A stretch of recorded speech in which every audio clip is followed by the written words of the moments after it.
placer estar con ustedes el día de hoy. Si no tenemos el gusto de conocernos, mi nombre es Jorge Cota y soy parte del equipo de Warmark en español. Y siempre me hace mucha ilusión compartir con ustedes. Si usted nos visita por primera vez, siéntese en su casa. Cuando entró le dieron un bosquejito. Ahí están los versículos que estaremos viendo el día de hoy y los puntos importantes para que usted pueda anotarlos. Y había una vez un niño de 8 años que instintivamente contestó el teléfono de su casa y susurró: hola. Y la voz al otro lado dijo: sí, bueno, ¿se encuentra tu mamá en casa? Y el niño contestó: sí, pero está ocupada. ¿Y está tu papá en casa? Sí, pero también está ocupado. Bueno, ¿hay algún otro adulto en tu casa con el que pueda hablar? Sí, hay un policía y un bombero. ¿Podría hablar con uno de los dos? No, ellos también están ocupados.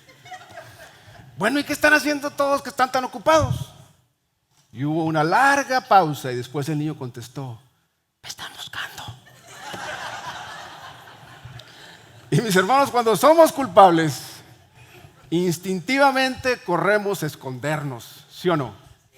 Yo creo que esa reacción está tejida en nuestros genes. Esconderse fue exactamente lo que hizo Adán y Eva cuando pecaron contra Dios al comer del fruto prohibido. Como puede ver, la verdad de nuestro pecado nos desnuda y muchas veces queremos encubrirla. Sin embargo, esconderse no es la mejor opción para tratar con nuestro pecado, ya que el pecado no se resuelve al escondernos, negarlo o encubrirlo. Y si no resolvemos el pecado en nuestras vidas, terminaremos siendo prisioneros de nuestro pecado. Y lamentablemente muchas personas permiten que su pecado defina quiénes son hoy. De manera que hoy vamos a continuar con la serie La vida de David y vamos a ver cómo nos rescata Dios del pecado. Porque la realidad de las cosas es que necesitamos que Dios intervenga. Y escucha bien el día de hoy. Dios interviene a través de la culpabilidad. ¿Escuchó? Dios interviene a través de la culpabilidad. La culpabilidad nos puede llevar a la honestidad. La culpabilidad nos puede llevar a la confesión. La culpabilidad nos puede llevar al perdón. La culpabilidad nos puede llevar a tomar una mejor decisión la próxima vez. Ahora bien, no confunda la culpabilidad con la vergüenza. La vergüenza es ese sentimiento de pérdida de dignidad por un pecado cometido. Como puede ver, la culpabilidad que se deja sin confesar y sin perdonar siempre se transforma en algo siniestro y feo llamado vergüenza. Y la vergüenza lleva a la culpabilidad a otro nivel. La Biblia dice que Satanás es el enemigo de nuestra alma. La Biblia dice que Satanás es un ladrón y el padre de las mentiras. Satanás literalmente es el acusador y constantemente nos está acusando en nuestras mentes los pecados que hemos cometido. Y una de sus armas principales de Satanás es echarle sus pecados en la cara, ponérselos enfrente continuamente, con la esperanza de que usted se avergüence y de esa manera paralizarlo, neutralizarlo. Satanás es aquel que quedito te dice al oído: eres una porquería, eres un alcohólico, un adicto, un yonki, un pervertido, eres un fracasado, eres un perdedor. Y Dios, mis hermanos, quiere que seamos libres. Entonces, anote el primer punto importante. Dios ve mi pecado. Dios ve mi pecado. En el libro de 2 de Samuel, capítulo 11, detalla la trágica historia y el mayor fracaso en la vida de David. Y como vimos hace un par de semanas, David se acuesta con la esposa de otro hombre. Y este hombre se llamaba Urías, un gran soldado del ejército de David. David lo conocía. David sabía perfectamente bien quién era. Así que lo manda a llamar del campo de guerra para que pase la noche con su esposa y piense que el hijo será de él y así encubrir su pecado. Desafortunadamente para David, Urías era un hombre de honor y se niega a pasar la noche con su esposa, sabiendo que sus soldados están en el campo de guerra. Así que pide regresar al campo de guerra, pero David le ordena que se quede un día más. Y esa noche, mire lo que hace David. David lo invita a cenar y durante la cena lo emborracha, pensando, un soldado borracho querrá tener sexo con su esposa. Pero Urías se niega nuevamente a pasar la noche con su esposa. Urías sentía un gran honor nacional que se niega continuamente a sí mismo. De manera que, indiferente al sentido de honor de Urías, David lo manda a matar para encubrir su pecado. David, mis hermanos, violó el 6º, 7º y 10º mandamiento. Primero violó el 10º mandamiento al codiciar la mujer de otro hombre. Y eso a su vez lo condujo a la violación del 7º mandamiento de cometer adulterio acostándose con Betsabé. Y finalmente violó el 6º mandamiento al mandar matar a Urías. Ahora bien, es interesante señalar que en los primeros 27 versículos de 2 de Samuel capítulo 11, Dios solamente es mencionado una vez, y es mencionado en el último versículo del capítulo 11.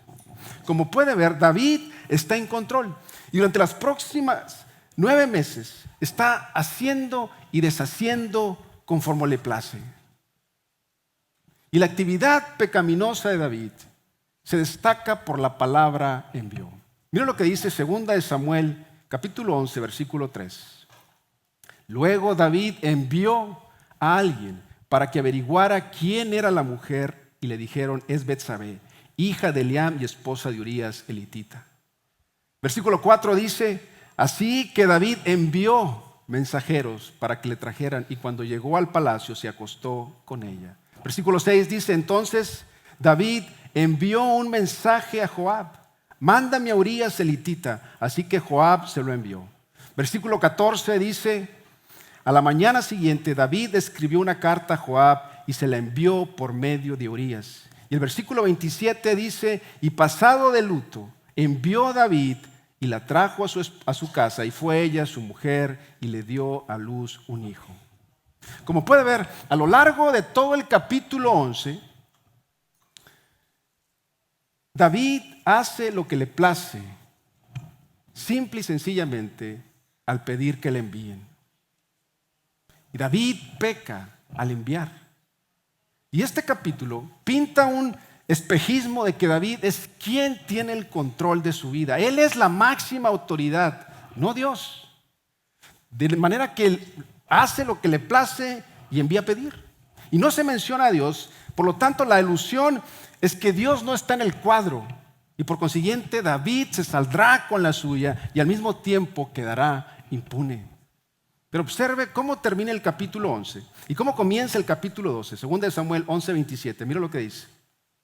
Lo que David había hecho desagradó al Señor. Por lo tanto, el Señor envió al profeta Natán para que le contara a David la siguiente historia. Entonces, de modo que el capítulo 11 pinta un espejismo de que David tiene el control de su vida.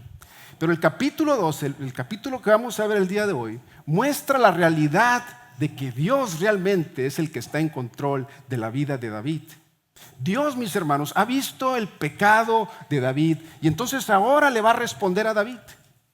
Y de eso se trata el capítulo 12 de 2 de Samuel, la respuesta de Dios al pecado de David. Y escuche bien el día de hoy. El hecho de que nosotros no veamos nuestro pecado o que no veamos a Dios tomando medidas contra nuestro pecado, no significa que Dios no lo ve. Cuando somos indiferentes a Dios, no significa que Dios sea indiferente a nuestro pecado. Así que si estás aquí, realmente no importa si estás en una rebelión descarada en contra de Dios o si crees que tu pecado es pequeñito. Porque escucha bien, para Dios todos los pecados son grandes. Y ahí es donde debemos empezar. Dios ve mi pecado y Dios va a responder a mi pecado al interrumpirlo. Y ese es el segundo punto importante, escríbalo. Dios interrumpirá mi pecado. Dios interrumpirá mi pecado. Mira lo que dice 2 de Samuel, capítulo 12, versículo de 1 al 4. Por lo tanto, el Señor envió al profeta Natán para que le contara a David la siguiente historia. Había 2 hombres en cierta ciudad, uno era rico y el otro pobre. El hombre rico poseía muchas ovejas y ganado en cantidad. El pobre no tenía nada, solo una pequeña oveja que había comprado. Él crió esa ovejita, la cual creció junto con sus hijos. La ovejita comía del mismo plato del dueño y bebía de su vaso, y él la cunaba como a su hija. Cierto día llegó una visita a la casa del hombre rico, pero en lugar de matar un animal de su propio rebaño, de su propia manada, tomó la ovejita del hombre pobre, la mató y la preparó para su invitado. Y esa, mis hermanos, es la historia. David, le dice el profeta Natán, había un hombre que lo tenía todo. Y había un hombre que solamente tenía una sola cosa. Y el hombre que lo tenía todo le robó lo único que tenía al hombre pobre. Como puede ver, el profeta Natán le está contando a David una historia sobre David.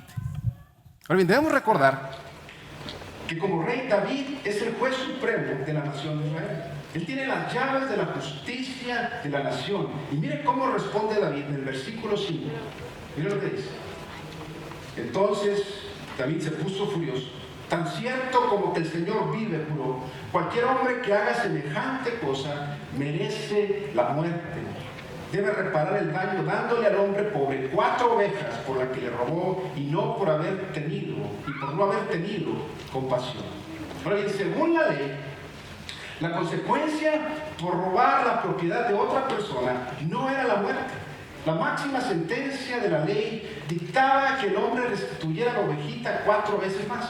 David conoce muy bien la ley, pero David ha estallado en furia por lo que hace el hombre rico de esta historia y piensa que el hombre rico debe morir. Ahora, ¿se da cuenta de lo que está ocurriendo? David está emitiendo un veredicto sobre su propio pecado sin darse cuenta. Y ahora Dios tiene a David justamente donde lo quiere, porque Dios tiene el control. Mire lo que dice el versículo 7. Entonces Natán le dijo a David, tú eres ese hombre. ¿Se dio cuenta? Durante 9 meses, David ha estado huyendo de Dios, encubriendo su pecado. Y mis hermanos, escuchen bien. Dios nos ama demasiado como para permitirnos salirnos con la nuestra permanentemente. Proverbios 14:12 dice, delante de cada persona hay un camino que parece correcto, pero termina en muerte. Y sabe, el pecado puede sentirse tan bien durante horas, días, durante meses, durante largas temporadas, pero en algún momento, tarde o temprano, será costoso. Y Dios en su gracia y en su misericordia y en su bondad hacia nosotros interrumpe nuestro pecado. ¿Y cómo interrumpe Dios nuestro pecado? A través de la culpabilidad, permitiéndonos que otra persona nos señale nuestro pecado o que nos atrape pecando. Y para algunos de ustedes esto ya ha sucedido esta mañana, hace apenas unos minutos. Dios está interrumpiendo tu pecado al sentir la culpabilidad y el peso de tu pecado. Como puede ver, Dios a veces usa a otras personas para interrumpir y señalarnos nuestro pecado. Recuerdo hace varios años íbamos un grupo de amigos, 4 parejas, a comer a un restaurante en el majestuoso Valle de Guadalupe, Baja California, México. Y me acuerdo que entramos al restaurante y pedimos una mesa para 8 personas. Y antes de ordenar le dije al mesero que nos hiciera cuentas por separado, porque cada pareja íbamos a ordenar algo diferente. Y el mesero me dice, no se puede. Dice, la única manera es que si nos sentamos en diferentes mesas. Ahora bien, yo me considero, mis hermanos, una persona simple y sencilla, con sentido común. Y para mí esto obviamente no tenía lógica. Para empezar, el restaurante estaba semi vacío, no había casi gente. Así que le dije, o sea que si nos sentamos, una pareja se siente en esa mesa, otra pareja en esta mesa, otra pareja acá y otra acá. Ahí sí pueden dividir las cuentas. Pero si nos sentamos todos en esta mesa, aquí los 8, no pueden dividir la cuenta. Así es protocolo. Y pues un protocolo muy absurdo. Y para este entonces, pues yo ya con hambre y frustrado sentía que esas iras volcánicas en mi interior se estaban despertando, así que le dije, permíteme hablar con el gerente. Siempre queremos hablar con el gerente, ¿no? Así que se acerca el gerente, un tipo como de este tamaño más o menos. Ahora, yo estaba sentado y el tipo todavía así, chiquito. Y le explico nuevamente la situación y me dice que es protocolo del restaurante. Y nuevamente le repito, tratando yo de que entre en razón lo absurdo de esto. Y me contesta, lo de usted es un capricho, me dice. Y yo cuando me dijo eso, me sentí agredido. Y me puse de pie. Y ya enojado y alterado le dije, ¿cómo que un capricho?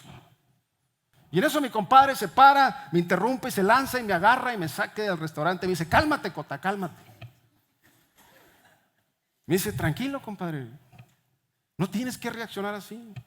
Le dije, perdóname, compadre, pero ¿no ven que el perro es bravo y le patean el cerco? Así que terminamos yéndonos del restaurante. Y yo debí ser más humilde. Yo debí ser más tolerante. No debí enojarme. Debí exigirme más. Y es mi deber con ustedes, mis hermanos, ser honesto. Y yo les confieso sin ningún orgullo que yo lucho con el pecado capital del enojo, con los estallidos de furia, con los arranques de ira. Y necesito que alguien constantemente interrumpa mi pecado. Y muchas de las veces es mi esposa. Mira lo que dice Proverbios 27:6. Las heridas de un amigo sincero son mejores que muchos besos de un enemigo. ¿Sabe? Un amigo está dispuesto a amonestarte para ayudarte. Si quieres saber quiénes son sus verdaderos amigos, simplemente observe lo que hacen cuando estás aferrado en seguir pecando. Porque alguien que te ama de verdad te dice las cosas de frente, te dice las cosas en la cara. Se sentarán contigo y te amonestarán cordialmente y señalarán tu pecado. Sin embargo, un enemigo simple y sencillamente no te dirá nada o te dirá lo que quieres escuchar. Celebrarán tu necedad, celebrarán tu pecado o simplemente no dirán nada mientras en secreto están realmente preocupados por ti. ¿Y sabe cómo se manifiesta la gracia de Dios en su vida y en mi vida? Cuando nos atrapan en el pecado. Cuando te agarran con las manos en la masa, cuando te agarran viendo pornografía, cuando te agarran mintiendo en los impuestos, cuando te agarran echando mentiras en el trabajo, cuando te agarran en el acto delictivo o reprobable, esa, mis hermanos, escucha bien, es la gracia de Dios interrumpiendo tu pecado. El tercer punto, anótalo. Dios me hará ver la cruda verdad de mi pecado.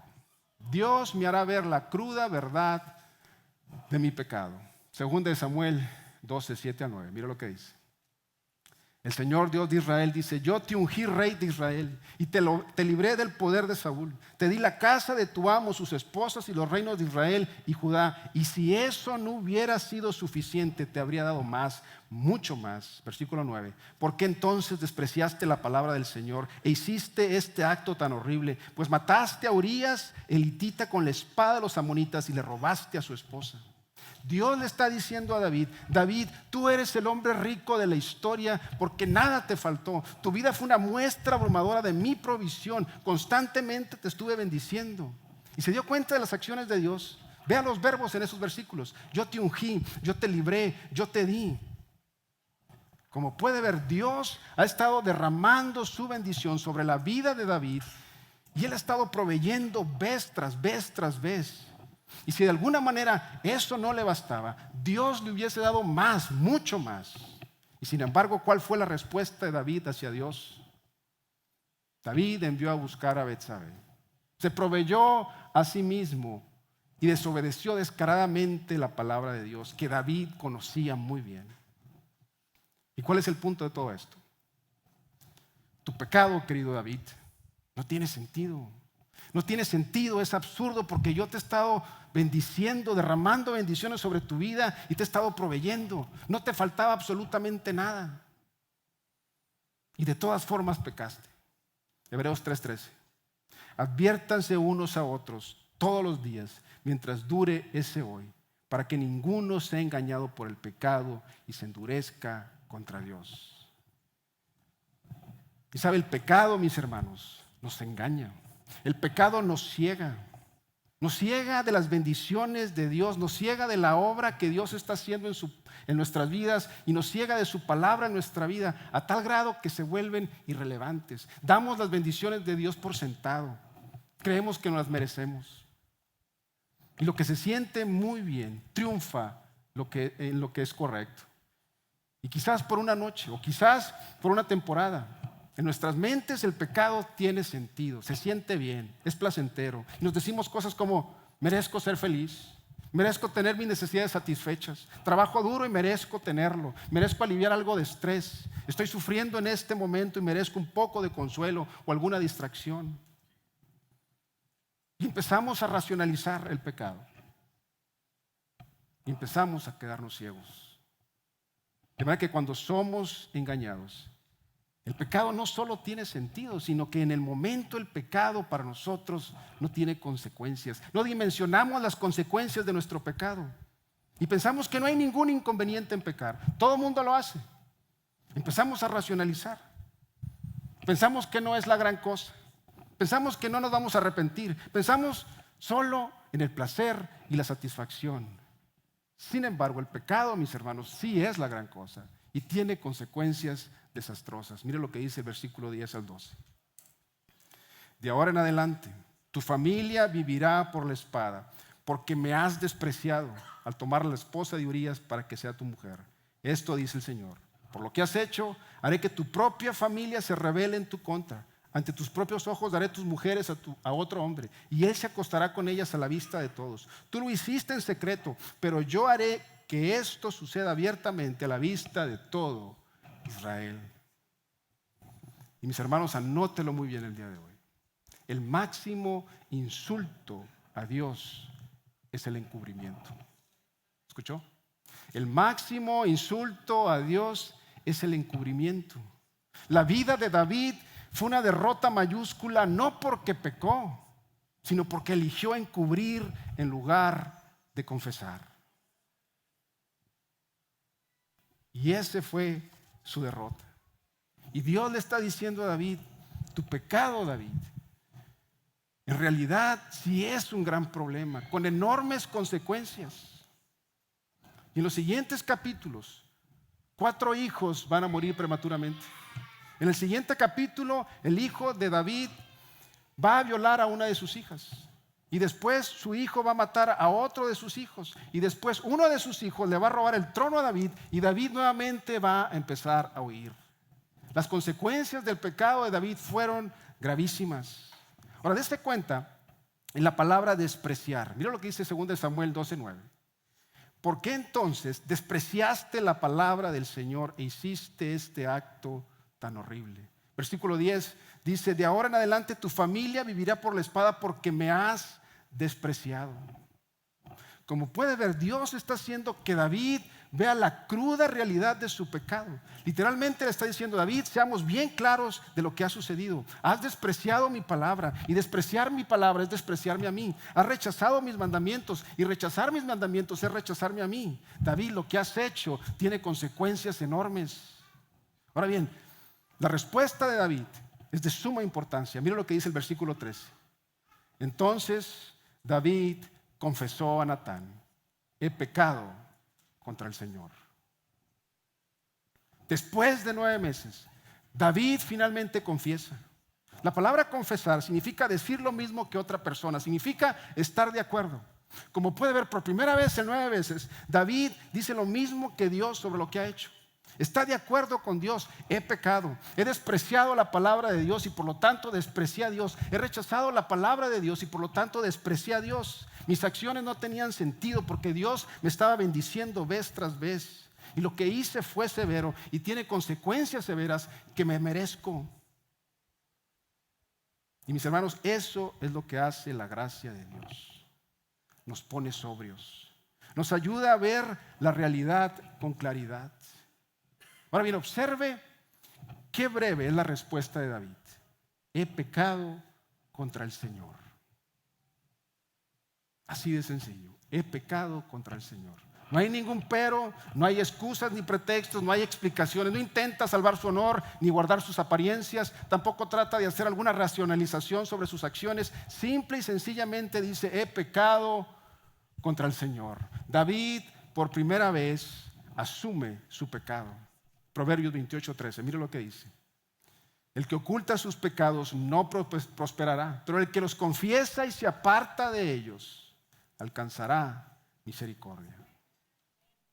David escribió lo siguiente en el Salmos 32, 1-4. Mire lo que dijo: dichoso aquel a quien se le perdona sus transgresiones, a quien se le borran sus pecados. Dichoso aquel a quien el Señor no toma en cuenta su maldad y en cuyo espíritu no hay engaño. Mientras guardé silencio, mis huesos se fueron consumiendo por mi gemir de todo el día. Mi fuerza se fue debilitando como el calor del verano, porque día y noche tu mano pesaba sobre mí. David estaba describiendo cómo la culpabilidad de su pecado se lo estaba consumiendo físicamente por dentro.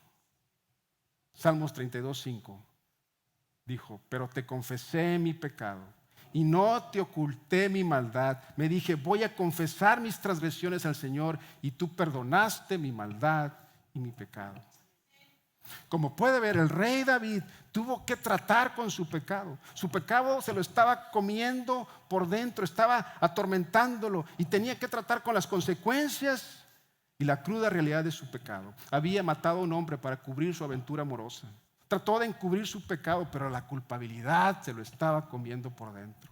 Y finalmente llevó su culpa y llevó su pecado a Dios y confesó. Y fíjese lo que escribió en el Salmo 51, 3-6.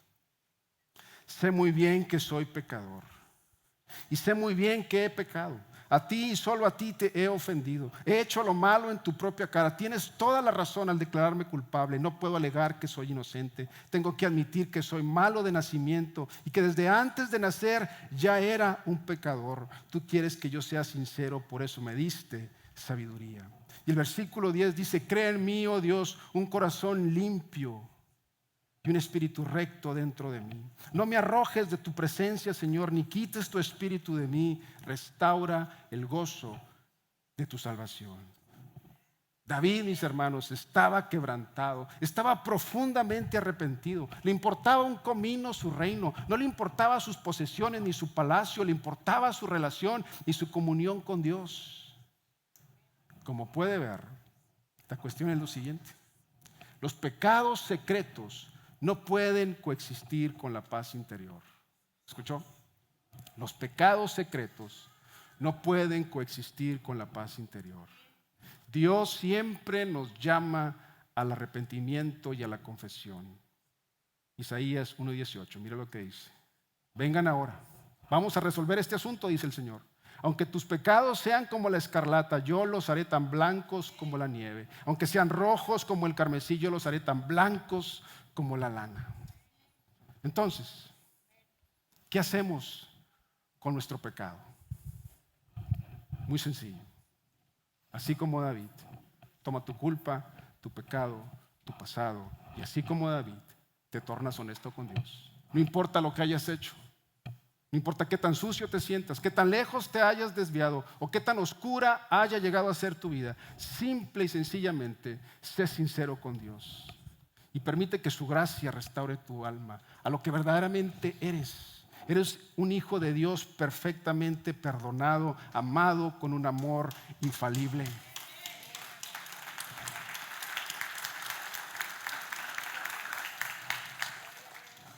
Primera de Juan 1:9, mire lo que dice: pero si reconocemos ante Dios que hemos pecado, podemos confiar siempre. ¿Podemos confiar cuándo? Siempre. En que Él, que es justo, nos perdonará y nos limpiará de toda maldad. Y este versículo, mis hermanos, es de suma importancia. Porque la realidad de las cosas es que ninguno de nosotros es perfecto, pero este versículo nos dice que podemos ser perfectamente perdonados. Nos dice que cuando aceptamos el perdón y la gracia de Dios, soy perdonado de toda maldad. ¿De cuánta maldad? De toda maldad. Así que si estás aquí hoy y hay algún pecado que tienes que confesar, ¿por qué no lo haces ahora mismo? Ahí donde estás, inclina tu rostro, cierra tus ojos y dile quedito, he pecado contra el Señor. He pecado contra el Señor.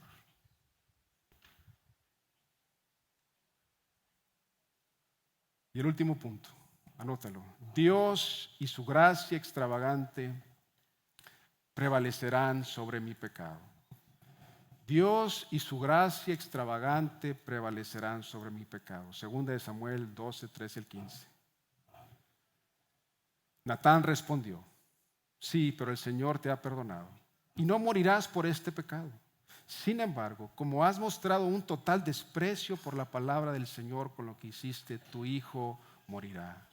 Después Natán regresó a su casa. Como puede ver, según la ley, David merecía morir.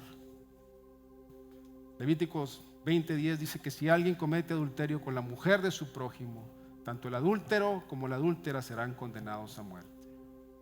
Sin embargo, la muerte que David merecía la incurrió su hijo.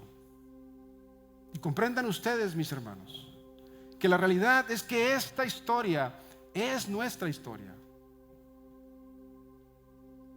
Porque nuestros pecados merecen la muerte. Cada uno de nosotros merece la muerte, la separación eterna de Dios en el infierno. Pero la muerte que nosotros merecíamos la sufrió un hijo diferente a David, Jesucristo. Jesucristo asumió nuestro pecado, Él tomó nuestra culpa y Cristo murió por nuestro pecado, pero resucitó entre los muertos mostrándose victorioso sobre nuestro pecado.